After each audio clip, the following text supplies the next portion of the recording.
বন্ধুরা, সপ্তক মিডিয়ার পক্ষ থেকে শুভেচ্ছা জানাই। সম্প্রতি সপ্তক মিডিয়া গিয়েছিল মাগুরা জেলার শ্রীপুর উপজেলাধীন সফদারপুর ইউনিয়নের কাজলি গ্রামে।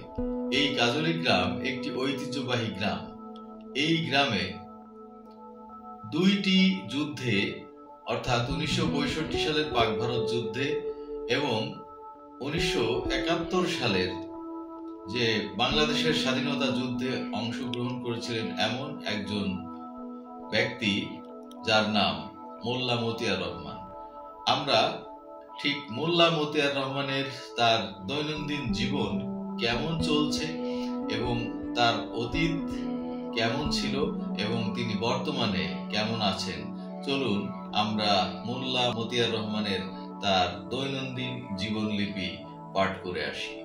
চলুন কাজলি গ্রামে।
এর ভিতরে কি পার্থক্য করা আছে যে কোনটা কার? এই যে এইগুলো আমার, এই গাছ আমার ওয়াইফের, আমার নিচে আমার। আপনি বেশি পার্ট নিয়ে নেননি? আমি তো 6টা পার্ট নিয়েছেন আর কাকিরে 2টা পার্ট দিয়েছেন। বৈষম্য হয়ে গেল না? বৈষম্য, আমার কাপড় চোপড় একটু বেশি এলোমেলো ব্যবহার করতে হয় তো। আরো আছে, ওপাশে আছে আলমারিতে, তার আরো কাপড়। আচ্ছা, এই যে আপনার বইয়ের, এইবার বই, এবার বইয়ের পরিচয় দেন। আপনিও বড় কথা মনে করবেন না, আমি এখানে বসছি, কাকা আমাকে আমি বলতে বসিয়েছেন, বলেছেন, তাই আমি এখানে বসেছি। এই দেখেন, এই সব ডায়েরি, 57 সাল থেকে আমি ডায়েরি লিখি, সিরিয়ালি সাজানো আছে। সবগুলোর প্রত্যেকটা সালের ডায়েরি আছে একেবারে সেই 57 থেকে আজ পর্যন্ত, 57 থেকে আজ পর্যন্ত। আচ্ছা আচ্ছা, এই যে এইগুলো হলো ব্যক্তিগত ফাইল, বিভিন্ন কাগজপত্র, আর এই নিচের গুলো হলো জমি জমার কাগজের ফাইল। এগুলো ব্যক্তিগত ফাইল, হ্যাঁ, চাকরি জীবনের ফাইল, চাকরি জীবনের, সামাজিক জীবন, মানে আর সব বইপত্র। আর এইগুলো হচ্ছে জমি জমার ফাইল। হ্যাঁ। আচ্ছা, এই দেখেন, জন্ম, মৃত্যু, বিয়ের তারিখ, অন্তত 2500 লোকের মৃত্যু তারিখ আছে। আচ্ছা, বইয়ের তালিকা, এই উপরে হলো ধর্মীয় বই সব, তারপরে যা সব সাহিত্য। এই যে ইতিহাস সমিতি পত্রিকা, ঢাকা থেকে বেরোয়, প্রফেসর বের হয়। এর মধ্যে আমাদের নামধাম আছে, গ্রামের এখানকার যুদ্ধ বিগ্রহ আছে। মুক্তিযুদ্ধে মাগুরা ইতিহাসের জাহিদ রহমান, হ্যাঁ, তারপরে মুক্তিযুদ্ধে আকবর বাহিনী, মুক্তিযুদ্ধের শত, মানে এইখানে কি বলছে সব মুক্তিযুদ্ধের বক্তব্য। হ্যাঁ, রাশেদুল ইসলাম। একটা কথা বলি, রাশেদ, এই যে বইটা দেখেন, এইটাই কিন্তু আমি সংগ্রাহক হিসেবে কাজ করছিলাম। হ্যাঁ, এই যে বাংলা একাডেমির যে বইটা, আমি ঢাকা, এই বইটা হচ্ছে আমি মাগুরার সদরের এই যে মাগুরা বাংলা একাডেমির এই যে বইটা, এই বইটা আমি ঢাকা থেকে নিয়ে এসেছিলাম। এই কালেকশনের মধ্যে আপনার সবচেয়ে ডায়েরি লেখাটা সবচেয়ে ভালো। হ্যাঁ, এখানে 52 বছরের পঞ্জিকা আছে, বর্তমান সাল থেকে পিছন থেকে সিআই বান্ধা পঞ্জিকা একবার 52 সালের 52 বছরের আজ থেকে পিছনের দিকে 24 সালের পঞ্জিকাও আছে, এখন থেকে 52 পর্যন্ত যা আছে তার মধ্যে আছে 1952 সাল পর্যন্ত। আবার আজ 52 বছরের, ও আচ্ছা আচ্ছা। বর্তমান সাল থেকে 52 বছরের পঞ্জিকা আছে। আপনার বয়স চলতেছে 85 বছর। এই 85 বছরের ভিতরে আপনি 52 বছরের পঞ্জিকা এখানে সংগ্রহ করছেন। আর 68 সালের 68 বছরের ডায়েরি ক্লাসের 68 বছরের ডায়েরি 57 থেকে আজ পর্যন্ত 68 বছরই হয়। মজার ব্যাপার। আচ্ছা, আপনি কি কি সংগঠনের সাথে ছিলেন একটু বলবেন? না বলবো, এই যে সব সাহিত্য সব বই আছে আমার কাছে। আচ্ছা, আর এখানে বিভিন্ন সব আপনার সঞ্চিতা এই নিচের গুলো হলো ডাক্তারি বই সব। আমি অ্যালোপ্যাথিক ডাক্তার ছিলাম। আপনি ডাক্তারিও করেছেন? জিতেন বাবুর কাছে আমি ডাক্তারি শিখে 50 বছর ডাক্তারি করেছি। জিতেন বাবু দ্বিজেন্দ্রনাথ সাহা কোয়েল, এমবি ক্যালকাটা। আচ্ছা, আর এইগুলো সব বিভিন্ন বই। এই ধরেন মানে বাঙালিদের চরিত্র অভিধান, ইন্ডিয়ানটা আছে, বাংলাদেশেরটা আছে। আচ্ছা, এখন আর ডাক্তারি প্র্যাকটিস করেন না? এখন আর পাইয়ে উঠি না। এর মধ্যে ধরেন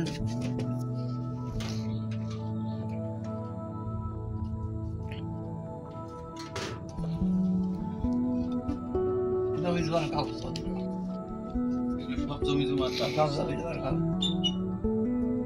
ওর মধ্যে আমার নিজস্ব লেখা কিছু আছে। ধরেন মোল্লামতি রহমানের আমার যত লেখা আছে তার একটা করে কপির মধ্যে আছে সিরিয়ালি। হ্যাঁ,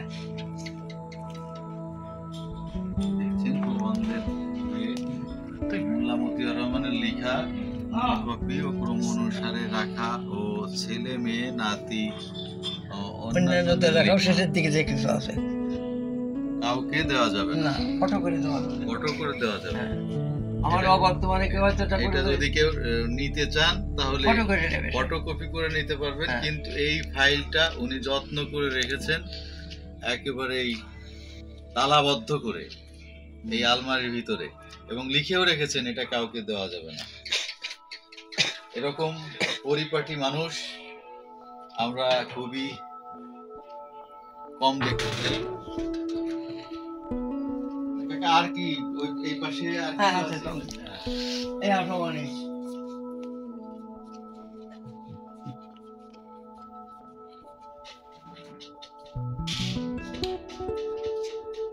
এর মধ্যে কাপড় চোপড়।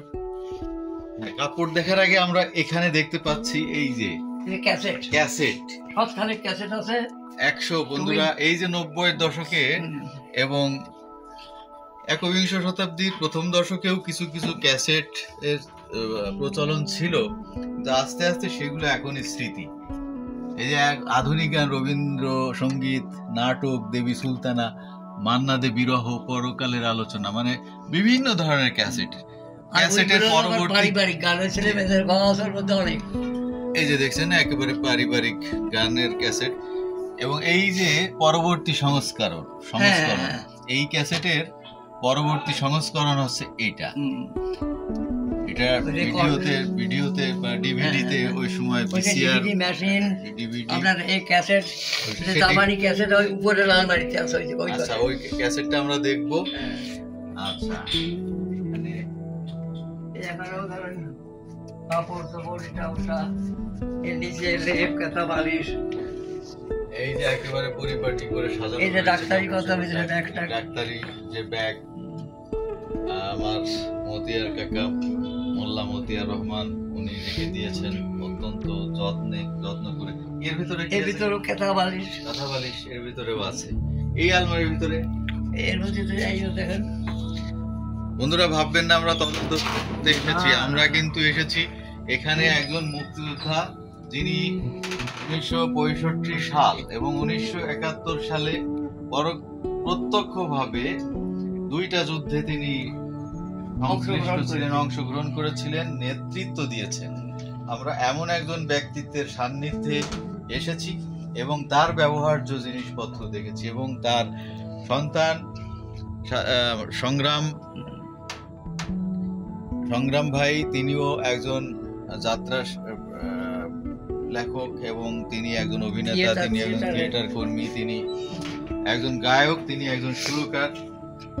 এইভাবে এই যে প্রত্যেকটা জিনিসের ব্যবহারই দেখছেন এখানে, রুচিশীল মানুষ, এই প্রজন্মের মানুষের মাঝে এত রুচির বিষয়টা আমরা কম দেখতে পাই।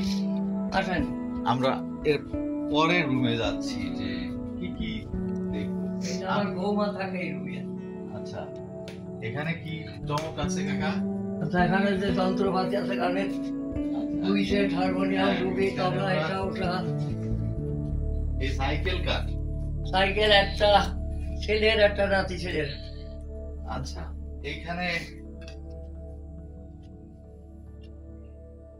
এই যে ব্যবহার্য হ্যাসাক আছে, স্টোভ আছে, স্টোভ, বিদেশি স্টোভ। এই যে হ্যাসাকের ব্যবহার এখন আর দেখা যায় না। ওখানে একটি লাইট আমরা দেখতে পাচ্ছি।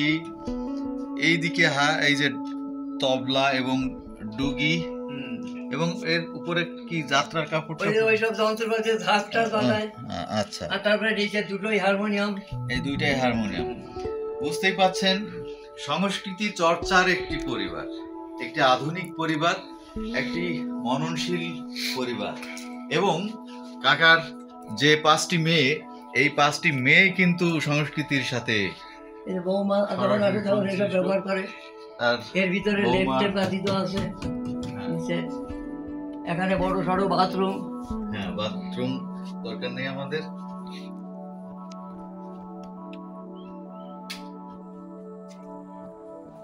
বারান্দায় দান। হ্যাঁ, এখানে পুরোনো দিনের কি আছে?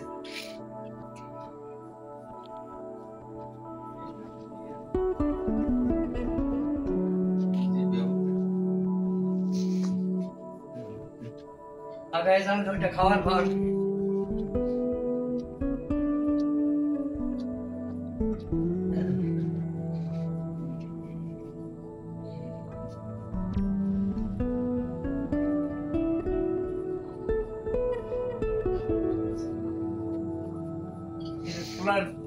সোলার লাইটের ব্যবস্থা, যে ব্যাটারি বিদ্যুতের কারবার। কারেন্ট থাকে না তখন এই যে সাইকেলটা জুড়ে বেড়ায়।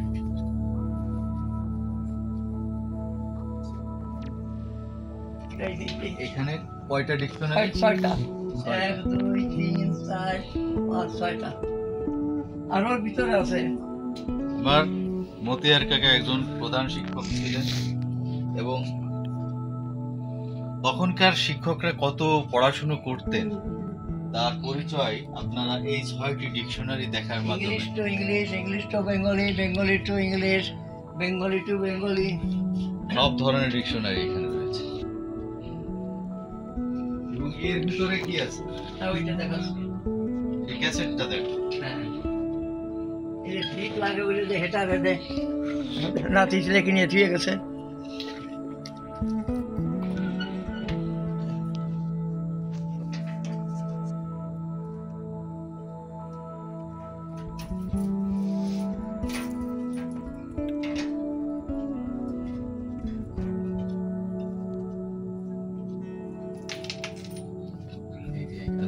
এই যে হলো ডিভিডি হলো আমরা জাপানি। বন্ধুরা, 90 দশকে আমরা ডিভিডি দেখেছি, এই একবিংশ শতাব্দীর প্রথম দশকেও আমরা ডিভিডির প্রচলন দেখতে পেয়েছি। এই যে দেখতে পাচ্ছেন একটি ক্যাসেট প্লেয়ার। এক সময় বাংলাদেশের, স্বাধীন বাংলাদেশের যে বেতার কেন্দ্র ছিল, সেই এই ক্যাসেটের মাধ্যমে, রেডিওর পরবর্তী সংস্করণ এই ক্যাসেট, এবং ওই পাশে যে ক্যাসেট দেখালাম, ক্যাসেট, এটা হচ্ছে ক্যাসেট প্লেয়ার, আর ওইগুলোকে বলা হয় ক্যাসেট। এই ক্যাসেট এক সময় মানুষের একমাত্র সংবাদ শোনার মাধ্যম ছিল। দেশ বিদেশের খবর শোনার জন্য কোথায় মানে ইরানের খবর বা আমেরিকার খবর, রাশিয়ার খবর, মানে বিভিন্ন বিবিসি সহ বিভিন্ন ধরনের মস্কো, রেডিও তোরান, মানে এইরকম বিভিন্ন ধরনের সংবাদ শোনার জন্য তখন টেলিভিশন ছিল না। মানুষ এই ক্যাসেটের মাধ্যমেই এই যে মুড়িয়ে মুড়িয়ে সব এই মানে বিভিন্ন চ্যানেল বলছি, চ্যানেল নয়, ওইটা কেন্দ্র, যে বেতার কেন্দ্র, সেখানের খবর পাওয়া যেত, দেশ বিদেশের খবর পাওয়া যেত। মানুষ কান পেতে শুনতো ওই সময় যে কি পৃথিবীতে কি ঘটছে, কোথায় কি ঘটছে, কোথায় বুশ কি বললো, সাদ্দাম কি বললো, ইমাম খোমেনি কি বললো, এই সমস্ত কথা শোনার জন্য এই ক্যাসেটগুলো ব্যবহার করতো, ক্যাসেট প্লেয়ার ব্যবহার করতো। এবং ক্যাসেট প্লেয়ার, রেডিও তো নাই ওর ভিতরে রেডিও আছে। হ্যাঁ, এর ভিতরে রেডিও আছে। রেডিও আমার এর ভিতরে আছে, ছোট রেডিও আছে। সেই ছোট রেডিওটা, ছোট রেডিও আছে। দেখতেই পাচ্ছেন যে পরিপাটি মানুষের একেবারে পরিপাটি সাজানো, এবং কিভাবে পুরনো ইতিহাসকে কিভাবে সাজিয়ে রাখা যায়, এইটা তারই নমুনা। এক মিনিট বসেন, এই এখানে দেখেন আমার নানির ছবি। হ্যাঁ, এটা আপনার নানি।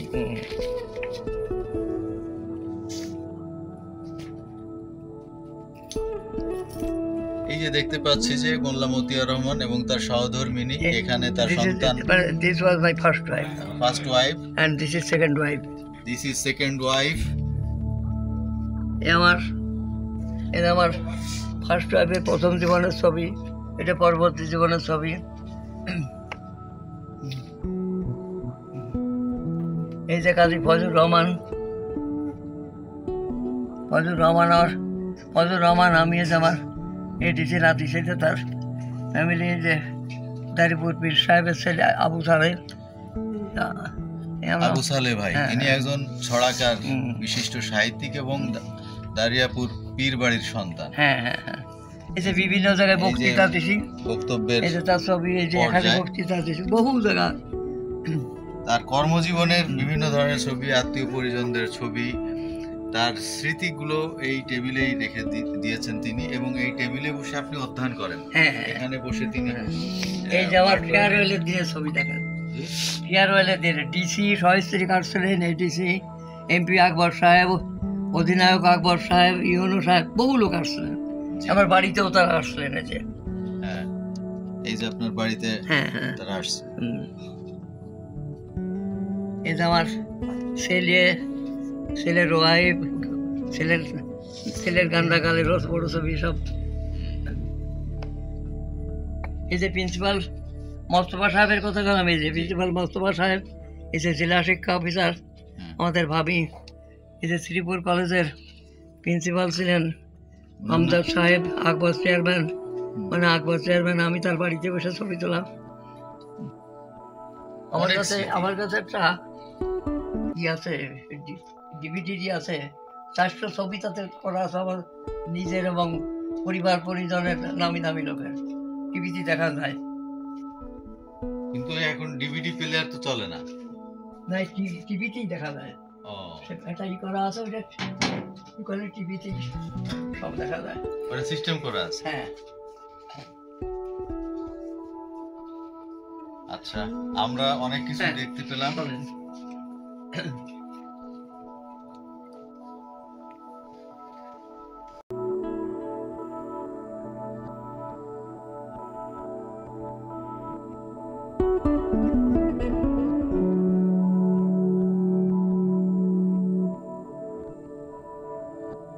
Thank you.